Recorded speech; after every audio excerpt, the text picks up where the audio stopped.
Hello everybody and welcome to this video all about how to make your business more resilient.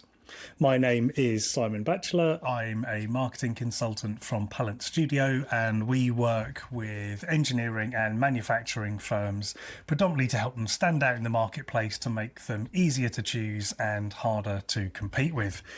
I'm joined today by Paul. So Paul, do you want to give us a quick Hi, intro? yes, I'm Paul Everington from Everwell Associates. We help SMEs in all their business, but particularly in production and manufacturing like yourself, Simon, to improve their processes, to be more efficient and obviously more resilient. So me and Paul met at a networking event and we realised that we actually both have fairly similar clients who are in a similar sort of not just sector but also position of business.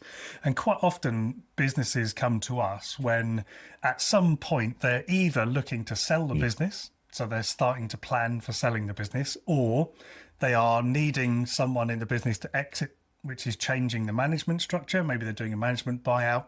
Essentially, it's often a point of change in a business that is where customers come to us.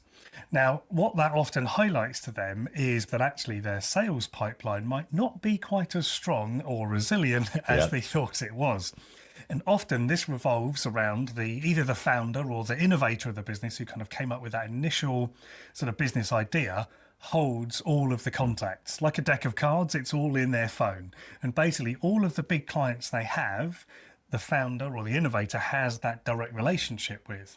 And at the point where that person is thinking about exiting the business, or maybe needs to exit the business for various reasons, or they're looking to get more investment or scale, it's highlighted that actually they are the weak link in the sales pipeline of that whole business. So part of the work we do is to help those people work out how they can spread the kind of network that they have. How can they activate the network that often the senior management and also some of the engineers and most of the people in the business already have a very good network of potential customers. How can we help them reach those people and therefore increase the resilience of that pipeline? And I shared this story with Paul, and that's how we eventually got to these videos, because Paul realized actually we're sort of in the same sort of remit here of work. So Paul, I think you had another story that you were thinking of when I'd shared that story with you. Yeah, you're absolutely right. A lot of it is exiting the business and so on and getting things in place. But if you're looking to acquire a business, what is it you're buying? And you need to know that the business can survive without that innovator. And how can it? If, as you say, all the contacts are in his phone book and all of that sort of thing. So you set up processes, and we've chatted in the past about ISO 9001 or even ISO 9001 Light, to get structures in place for the innovator to pass on that intelligence.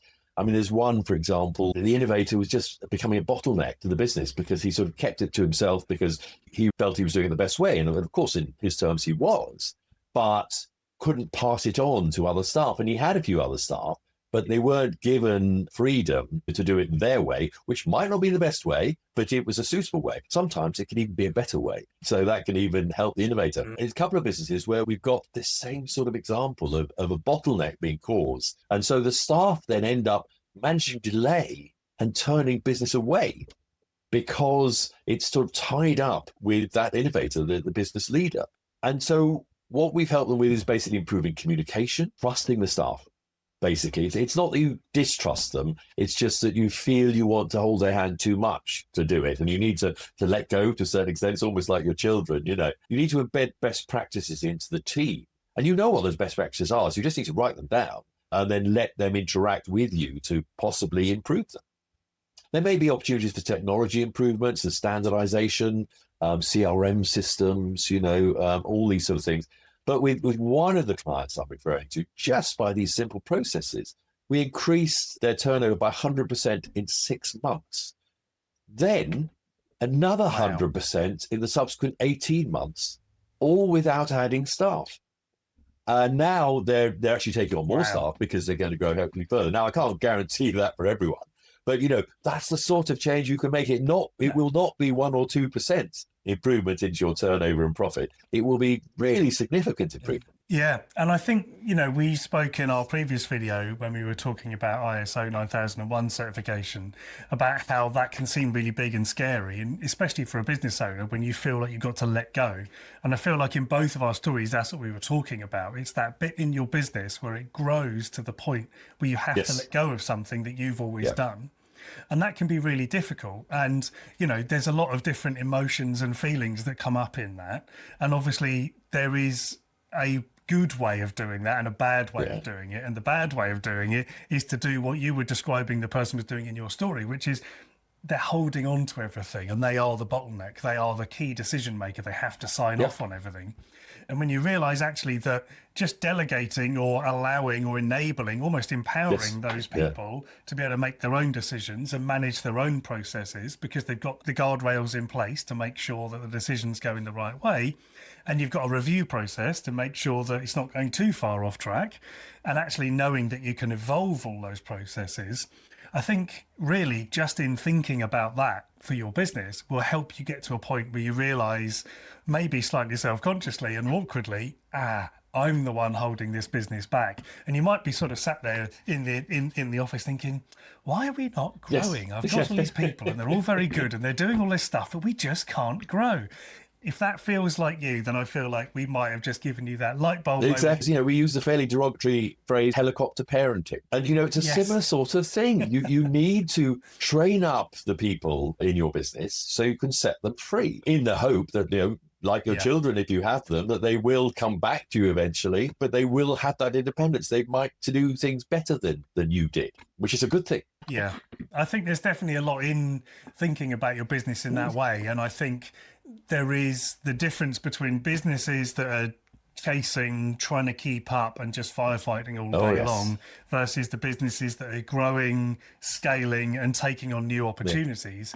And the reality of that isn't that they've come up with some brand new invention that's changed the whole market. The reality often is they've just learned how to scale the business. They've just learned how to make it dependable and repeatable.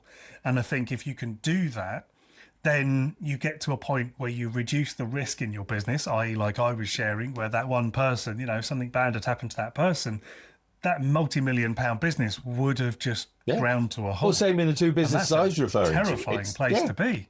Exactly the same as if those people drop dead or had to disappear for whatever reason, that the business will be severely compromised. And I think once you realise that, it's not necessarily about sort of then suddenly becoming terrified about what might happen, but it's more about seeing the opportunity in that for like, well, actually, if I sort that out, it also gives me all of these other benefits, which is going to help me. Well, as we discussed before, you can relax on the weekend. You can take time for blue sky thinking. All those sort of good benefits that come from it. So we worked with a business coach a while ago and he did this activity where he got a room full of people and he essentially said, right, everybody stand up. And then he's like, okay, I want you to stay standing if you are able to go through a weekend without checking your phone.